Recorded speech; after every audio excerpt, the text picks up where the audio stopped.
కాంగ్రెస్ పాలనలో తెలంగాణ రాష్ట్రం మరింత అభివృద్ధి చెందుతుందని రేగొండ మండల కాంగ్రెస్ పార్టీ అధ్యక్షుడు ఇప్పకాల నరసయ్య అన్నారు. రేగొండ మండల కేంద్రంలో కాంగ్రెస్ పార్టీ 139వ ఆవిర్భావ దినోత్సవ వేడుకలు మండల పార్టీ అధ్యక్షులు ఇప్పకాయల నరసయ్య ఆధ్వర్యంలో ఘనంగా జరిగాయి. ఈ సందర్భంగా కాంగ్రెస్ పార్టీ జెండాను నరసయ్య ఆవిష్కరించారు. అనంతరం స్వీట్లు తినిపించుకొని సంబరాలు చేసుకున్నారు. ఈ కార్యక్రమంలో కాంగ్రెస్ జిల్లా నాయకులు గూటోజు కిష్టయ్య, ఏనుగు రవీందర్, వీరబ్రహ్మం తదితరులు పాల్గొన్నారు. ఈరోజు కాంగ్రెస్ పార్టీ 138వ ఆవిర్భావ దినోత్సవం సందర్భంగా రేగొండ మండల కాంగ్రెస్ పార్టీ మండలం తరపున జెండా ఆవిష్కరణ చేయడం జరిగినది. పేద ప్రజల సంక్షేమం ఫలాలు ఈరోజు పరిపాలనా దినోత్సవం కాంగ్రెస్ పార్టీ 6 గ్యారంటీల పథకాన్ని ప్రవేశపెట్టిన రోజే కాంగ్రెస్ పార్టీ ఆవిర్భావ దినోత్సవం రోజున ప్రారంభించడం, ప్రజలకు మేలు చేయడం కాంగ్రెస్ పార్టీ యొక్క లక్ష్యం అని చెప్పి ఈ సందర్భంగా తెలియజేస్తున్నాం.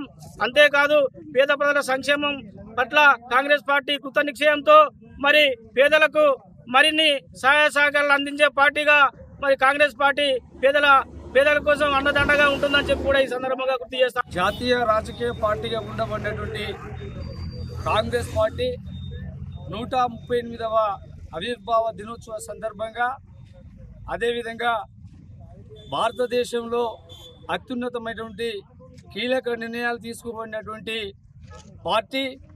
ప్రాంతీయ పార్టీలు ఏమో చేసినా వాళ్ళది ఒకే ఒక విధంగా ఉంటుంది. జాతీయ పార్టీ అనేది భారతదేశంలో అతి కీలకమైనటువంటిది. అదేవిధంగా ఈ రాష్ట్రంలో ఉండబడినటువంటి రేవంత్ రెడ్డి గారి నాయకత్వంలో కాంగ్రెస్ పార్టీ ముందు పోయినటువంటి పరిస్థితులు ఉన్నాయి. అదేవిధంగా ఈ ఆవిర్భావ దినోత్సవ శుభ సందర్భంగానే ప్రజాపాదం అనేటువంటిది ఈరోజు ఏర్పాటు చేయడం జరిగింది.